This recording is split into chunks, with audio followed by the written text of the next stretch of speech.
Hello and welcome to the Football News Zone, the show we round up all the biggest stories in the beautiful game right now. Matches have been coming thick and fast after the international break, but which stories have caught our attention this week?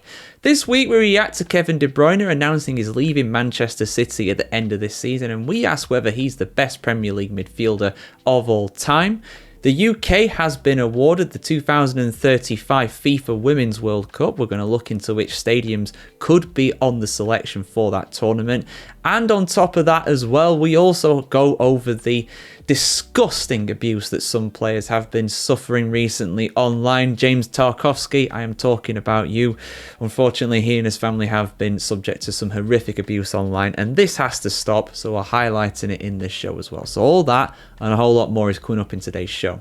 Let's get into it. So the news that I suspected was coming has arrived, and that is that Kevin de Bruyne is leaving Manchester City at the end of the season. He's put the following statement out, which I will just read to you now. He's put, "Dear Manchester, seeing this, you probably realise where this is heading. So I'll get straight to it and let you all know that these will be my final months as a Manchester City player. Nothing about this is easy to write, but as a football player, we all know this day eventually comes. That day is here, and you deserve to hear it from me first. Football led me to all of you and to this city. Chasing my dream, not knowing this period would change my life. This city, this club, these people gave me everything. I had no choice but to give everything back. And guess what? We won everything. Whether we like it or not, it's time to say goodbye. Surrey, Rome, Mason, Michelle and I are beyond grateful for what this place has meant to our family. Manchester will forever be in our kids' passports and, more importantly, in each of our hearts. This will always be our home. We cannot thank the City Club, staff, teammates, friends and family enough for this 10-year ride. Every story comes to an end, but this has definitely been the best chapter. Let's enjoy these last moments together. Much love, KDB 17. Now, I said quite some time ago that he would probably leave in the summer, and that's not because of his powers of playing diminishing. For me, he's still one of the best midfielders in the Premier League on his day. The problem is that he's been injured a lot. And you know, he is costing the club a lot in wages. I imagine he's going to be on at least 300 grand a week. So unfortunately, for someone who's only going to play half of the games for that kind of expenditure, with all these new players coming in, the likes of Gonzalez and players like that coming into Manchester City now, unfortunately, it does spell the end for him. So it's one of the things, you know, he's going to go down rightfully as arguably the best midfielder in the Premier League ever. Or at least the most creative attacking midfielder. You know, I'm sure he's absolutely destroyed the assist record for the Premier League. He's an absolute monster, to be fair, and he's one of the best passers of the ball I've ever seen in the Premier League. He's up there with David Beckham. Different kinds of players, because De Bruyne's more centrally, Beckham was more out on the wing.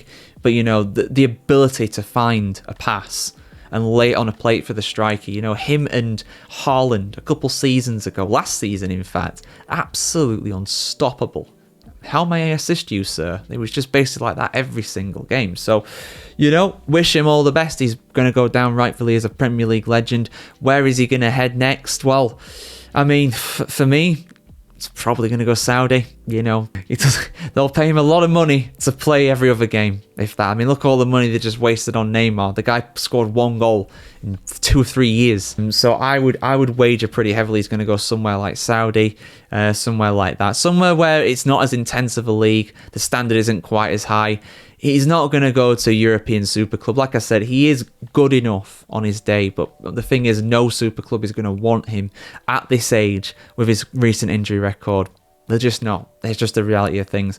Of course, he could go back to his native Belgium, potentially for a last swan song. I mean, Vincent Kompany did that, of course, with Anderlecht, and you know, and then he became manager, and now he's a couple of years later, he's Bayern Munich manager. My man's making waves. Gets relegated with Burnley. Goes on probably win the Bundesliga with Bayern Munich, if not more. So don't know how that happens. Maybe he could do the same. He's another Pep disciple, as it were. If anybody knows how to read the game, it is somebody like Kevin de Bruyne. So I could genuinely see that. I could see him going back to, was it Genk or he came from before he went to Chelsea? I can't remember now, but you know, I could see him going back there, being a player coach, being a player manager, doing his coaching badges, managing them. then he'll manage Manchester City in about 5 years. You heard it here first. I'm probably lost, to be fair. But yeah, your thoughts in the comments below, guys. What's your favourite moment of Kevin de Bruyne in the Premier League? I want to hear your thoughts. Good news for fans of women's football in the UK. The 2035 FIFA Women's World Cup will be hosted by the United Kingdom. England, Scotland, Northern Ireland and Wales will all host this tournament in 10 years' time, after FIFA have confirmed that the only valid bid for this tournament was from the UK. The United States has also been awarded the 2031 FIFA Women's World Cup as well, and 4 years prior to that, 2027, the FIFA Women's World Cup will be in Brazil, for you guys who are wondering. So the main question for a lot of people will be, well, what will the venues be? What will this tournament actually look like? Well, they haven't announced the official venues for the tournament, but we can look at some other tournaments to get a good idea of what to expect for this, because the UK and Ireland, or just the UK, have actually hosted a few tournaments, or will host a couple of tournaments pretty soon. If we look ahead to the future in 2028, the men's Euros will be hosted in the UK and Ireland. Now, the big difference here is that Ireland is included in this bid, the Republic of Ireland that is, so there won't be any venues for that for this UK bid, but we can expect the likes of Hampden Park in Glasgow, the Millennium Stadium in Cardiff in Wales, and in England, the likes of potentially Wembley, the Tottenham Hotspur Stadium, the City of Manchester Stadium, the Etihad Stadium to me and you, Everton's new stadium, St James's Park in Newcastle, and also Villa Park in Birmingham to potentially be on the bid. Now, Northern Ireland is not a part of this bid for Euro 2028. It was initially, but the venue for that place has now been gone. I don't think they found a replacement for it yet. They were still deciding on that. But I could well see the likes of Windsor Park perhaps coming in as the Northern Irish part of this bid. I imagine that all four of the confederations, Scotland, England, Northern Ireland and Wales, will at least have one venue. It's only right at the end of the day to have that as a UK bid. So I imagine Windsor Park will probably meet the standards for it. It didn't meet the standards for Euro 2028, but perhaps for the FIFA Women's World Cup it'll be different, or at least there'll be enough time to upgrade that place to a facility that is at least worthy of being able to host these matches. But if we look at the past, because of course Euro 2021, I think it was initially booked as Euro 2022, my apologies. I know the tournaments round then did kind of move. Obviously the men's Euros 2020 did move to 2021, but this is the 2022 edition, the previous edition. We've got the next one coming up in Switzerland this summer, I do believe. But of course England did host this without any Scottish or Irish or Northern Irish or Welsh representation. But just for reference for this, because again we could see potentially some smaller stadiums, although to be fair, the women's game is growing massively. It wouldn't be out of the realms of possibility to have a lot of the same venues as we're going to see for Euro 2028 in this actual bid for the World Cup in 2035. But for reference, in 2022, the following stadiums in England, remember only England, so we're going to see some in Scotland and Wales and Northern Ireland obviously for this bid, but in England we did of course see Wembley as a part of this bid, Old Trafford in Manchester, Bramall Lane in Sheffield, Southampton St Mary's Stadium, the Brighton and Hove Albion Stadium, the Falmouth Stadium, or to me and you, the Amex Stadium, MK in Milton Keynes, the Brentford Stadium, their new stadium was involved in this, the G-Tech as it's commonly known, the New York Stadium, not in New York, or Old York in Rotherham, interesting story behind that name, and also the Leeds Sport Village and the Academy Stadium as well for Manchester City. I expect the latter of those two to be nowhere near this bid. A lot of people were actually criticising those venues for being so small because relatively they are tiny, to be fair. I mean, the Manchester City Academy Stadium is only like 4,000 capacity in total, which is just crazy when you think about it, really. And the Leeds Sports Village, only 7,000 or so people allowed in there. So I imagine we'll have much bigger stadium capacities than the G-Tech. Maybe G-Tech will be in there because it's London, but I don't expect Rotherham's New York Stadium. Sorry guys, it's a tidy little stadium. I've been there, it's nice, but it's definitely not the biggest. So I expect it to be more in line with what we're going to see for Euro 2028. But yeah, great news all around. Another international football tournament coming our way in the near future here in the UK. Very good stuff. Your thoughts in the comments below. This has got to stop. This has simply got to stop. I am sick of this. I really, really am. And it's almost predictable. But at the same time, whenever I see this news come out, it also shocks me because it's appalling. So if you didn't know, the other day, Everton and Liverpool played each other. Pretty big rivals. Merseyside derby. The last one was very feisty. This one was pretty feisty as well.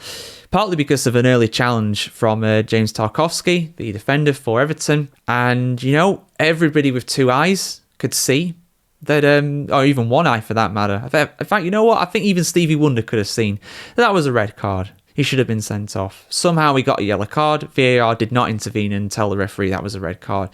Premier League has since, the PGMOL have since come out and said, sorry about that. It should have been a red card. Whatever. That doesn't matter. Okay.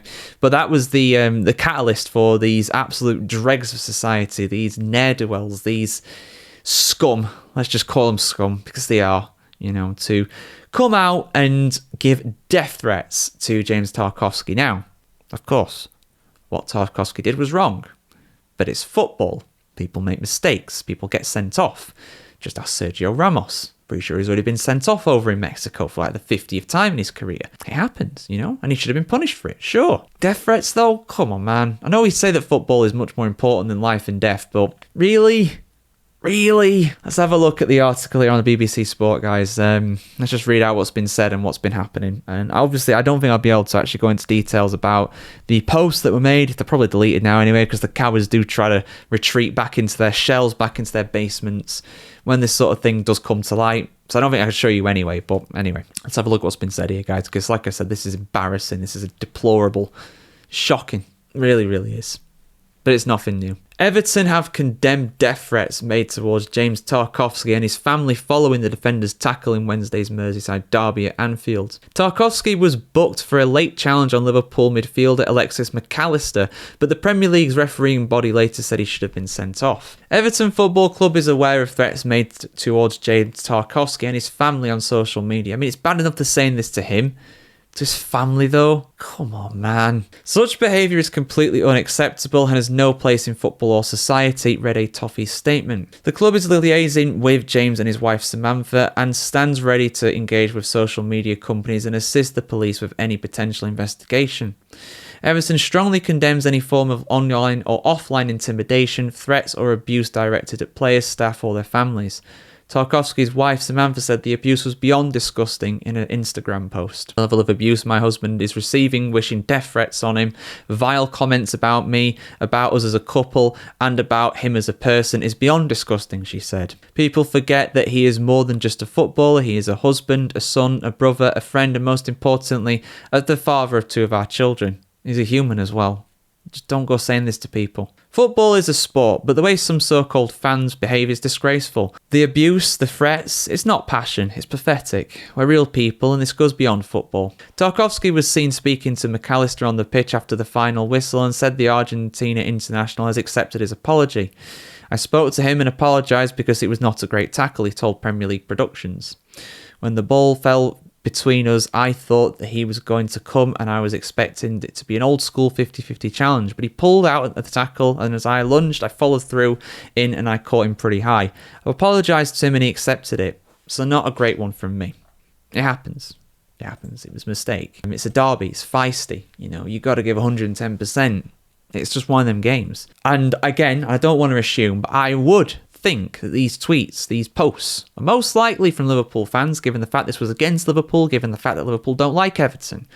We've seen how some Liverpool fans, we're going to do a video on it, but everybody and the mother did one, so I thought, no, let's leave it this time. But, some of the things that have been happening with Liverpool fans doing stuff against Trent, and I know this is a very vocal, very small minority of fans. This is not the majority opinion here, but to be doing that is just embarrassing, burning his shirts, saying some horrible things about the guy. He's won everything with you. Is that how you treat one of your local lads that's won everything with you because he wants to go to the biggest club in the world and win more? Dear me. It's pathetic. It really, and he's part of a team that's going to win the Premier League this season too, because they are going to win it. It's over. It's been over for weeks now. So these are those kinds of fans in inverted commas, because you can't be a real football fan and do something like that. You're just scum. You're just an idiot. You're just latching on to something that's trending. You want to get some likes, want to get some reactions. You're bored. You want to engage with people online. So you do something incredibly outlandish like that. It's not on. It's not on. So I hope they find these absolute cretins and do something about it. I really do. And yeah, I mean, I'm pretty sure I'll know your thoughts anyway, but same in the comments below if you got it. So I've seen a lot of memes and jokes online recently about Carlo Ancelotti, Don Carlo, potentially going behind bars, doing hard time, as it were, over tax charges. Now, he's far from the first high-profile person to be involved in football to face tax charges. Remember what happened to Lionel Messi not that long ago. But I wanted to have a look at the actual truth behind this, whether there's actual chance that the guy might serve time in prison and what these charges are relating to, because he has appeared in court recently over these charges, presumably to testify, to basically try and defend himself. So let's have a look at what's been said here, guys. Shout out to the BBC Sport for covering this. Let's have a look at the truth behind all these jokes and memes online, because it's very easy to jump to conclusions with something like this. My initial conclusion is that he's probably not going to do hard time, but let's have a look at what is going on here. Real Madrid manager Carlo Ancelotti said that he never thought about committing fraud as he testified in court in Spain over tax evasion charges. The former Chelsea and Everton boss is accused of failing to pay €1 million, just over £800,000 in tax, on his Real Madrid salary during his first spell in charge of the club between 2013 and 2015. Ancelotti began his second stint at Real Madrid in 2021. Prosecutors are seeking a prison term of 4 years, 9 months and a fine of €3.2 million, which is £2.7 million. The Italian is accused of paying tax only on his Real Madrid salary and omitting income from image rights on his tax returns. For me, everything was in order, Ancelotti told the Provisional Court of Madrid. Ancelotti said he was offered a net salary of €6 million, just over £5 million, by Real, and that he left the structure of it to his financial advisors. I thought it was quite normal because at the time, all the players and the previous coach had done the same, he said. For coaches, image rights don't mean the same as they do for players because they don't sell shirts. True. Several high-profile figures in Spanish football have been charged with tax evasion in recent years.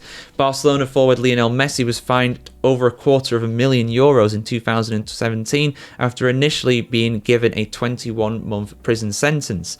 In 2019, Real striker Cristiano Ronaldo accepted a €18.8 million fine following an out-of-court settlement, and Jose Mourinho was fined €2.2 million relating to tax charges during his time as Real Madrid manager from 2011-12. So it's not a isolated thing. It's a fairly common thing to happen. I wasn't even aware of Jose Mourinho with his, and I knew Ronaldo had something to do with it as well. So you will see what happens. I mean, Carlo's not going behind bars, 100% no. You know, you don't get to be as rich as this guy and get the lawyers that he does and go spend time behind bars. The most he will get is what is called a suspended prison sentence, and I imagine he'll have to pay a settlement if he is guilty. So you'll have to pay those millions of euros, which of course he can afford. He's very well off.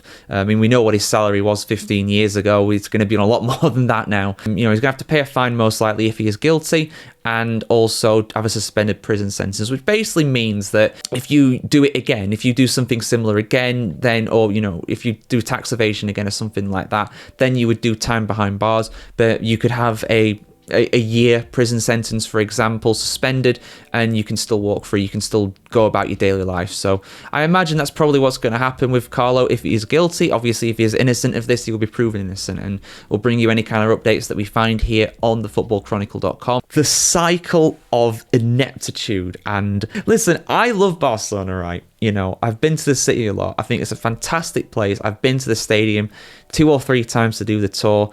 I've been around it. The Camp Nou is an absolutely fantastic stadium. I can't wait to go again once it's been rebuilt and everything. I think it'll be one of the best stadiums in the world, absolutely, from a facilities point of view. But off the pitch, Barcelona are struggling so much financially compared to the big dogs in Spain. You know, I think they have a budget imposed upon them that is something like a third or a quarter of Real Madrid. It's a miracle that they are up there challenging with Real Madrid. And to be fair, I think that says more about Real Madrid than anything else, because Atletico Madrid are also up there and they have a similar imposed budget over in Spain as to what Barcelona do. Now, Dani Olmo, who is a graduate of La Masia, the academy for Barcelona, they let him go and they've brought him back for this season, but he has been an absolute disaster. Not because of anything he's done, right? This isn't his fault. I'm not blaming him. He's a good player. I do like him. They've just not been able to register him for La Liga because of the financial restrictions, and they've been fighting this so much of Barcelona. They've been fighting it all the way, but the Blaugrana they just can't get him registered. And when I saw this pop up on BBC Sport, I had to do a video about it because I love Barcelona. I really, really do. But my goodness me, they are a mess. They're an absolute state. They really are. Let's have a look, guys, what's happened here. Because apparently they can't register Dani Olmo or Pau Victor, according to La Liga. Let's dive in. Full article on BBC. Barcelona do not have the financial capacity to register forwards Dani Olmo and Pau Victor, La Liga has said. The Catalans were granted temporary license to register Olmo and Victor last summer, but their registrations were then revoked in January by La Liga, who said that Barcelona had failed to prove they were compliant with the league's financial rules by their deadline of the 31st of December. Spain's Sports Council, CSD, gave Barcelona permission to temporarily reinstate Olmo and Victor following an appeal, with a definitive ruling on the pair's registration expected by the 7th of April. Barcelona, who are top of La Liga and in the Champions League quarter-finals, announced a deal on the 3rd of January to sell VIP boxes at the club's Nou Camp stadium, which is being rebuilt, in order to raise €100 million. So they're effectively taking pre-orders on VIP boxes. They have, the saga of things that they have done to try and kick the can down the road to generate immediate cash, to try and stave off financial ruin is well documented. It's going to be known as the Spotify Camp Nou for like 10, 15 years, which isn't unheard of, but they've sold all the TV rights for the next decade as well. It could really ruin them in the years to come. But then again, famous last words, but clubs as big as Barcelona don't really die, which I hope is the case, but they're really testing the waters on this. But La Liga says the deal was not recorded in the account submitted by Barcelona to the last league week of the 2024-25 season, and the deal has been approved by a different, unnamed auditor. No amount from the VIP box deal is ultimately recorded in the profit and loss accounts, contrary to what has been certified by the club and the auditor at the time of said transactions, said La Liga in a statement. Basically, they just left it out and just hoped they wouldn't notice. Barcelona, honestly. La Liga said they were reporting the auditor to the Accounting and Auditing Institute. They're going to get in trouble for that.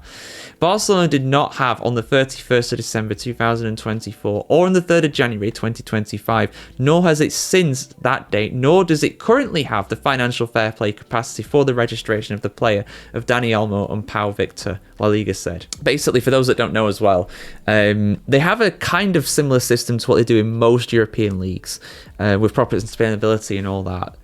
But it's a figure that La Liga has set at the start of the season. Rather than in England, for example, you would obviously spend how much you got to spend. You would submit your accounts, and then your accounts would be used to, show how much revenue you've got and how much profit and loss you've had, and over that kind of time period, kind of set your budget from that. That's what I'm trying to say here.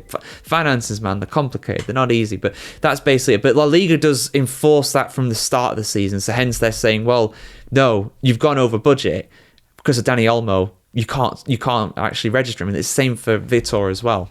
In response, Barcelona president Joan Laporta told reporters the league's letter was an attempt to damage the club's image and go against FC Barcelona's interest. Well, it's definitely against your interest, but it's hardly slander, is it? He said the club's legal team would respond to the letter as forcefully as necessary and questioned the timing of it, with a side-facing Atletico Madrid in the second leg of their Copa del Rey semi-final on Wednesday. 3 months ago, I said that Olmo and Pau Victor's registrations have been carried out correctly following each and every one of the requirements demanded by the RFEF, which is the Spanish FA basically, and La Liga, and this is still the case. Olmo joined Barcelona from RB Leipzig in a deal worth £52 million last summer. He has made 28 appearances this season, including 13 since the CSD's ruling. Victor, a product of the Barcelona Academy, has played 22 times this season and 5 times since the ruling. So Barcelona, what they're going to do, because in my opinion, I do think that they've messed up with this, and they're trying to bend the rules as much as possible, in my opinion. I am not saying Barcelona definitely have done this, but that is my opinion. For legal reasons, let me just qualify that. I don't want to be sued by one of my favourite clubs. So what Barcelona are going to do, in my opinion, they are going to fight these allegations, because they are allegations at this stage. They're going to try and fight them as long as possible to try and get to the end of the season and try and get, you know, them on a temporary thing, like how they appealed it before. They're going to try and do that again, just to get it to the summer and then sell some players, get the money together, and then they'll be able to register him properly. In my opinion, that is what they will do. But we'll see what happens. Let us know in the comments below, guys. I mean, like I said, despite Barcelona doing really well on the pitch, you know, top of La Liga, off it, it's an absolute mess, man. Honestly, I can't believe how they have messed things up this badly. I mean, I suppose Man United are doing worse on the pitch, maybe slightly better off it. Then again, even then, they're not doing good off it, are they? All these redundancies and everything. So it could be worse, I suppose. Sorry, Man United fans, I had to drop you in there. But yeah, Barcelona fans, let me know what you think. I mean, I've let you know how I think, but yeah. Your thoughts in the comments below as always, guys.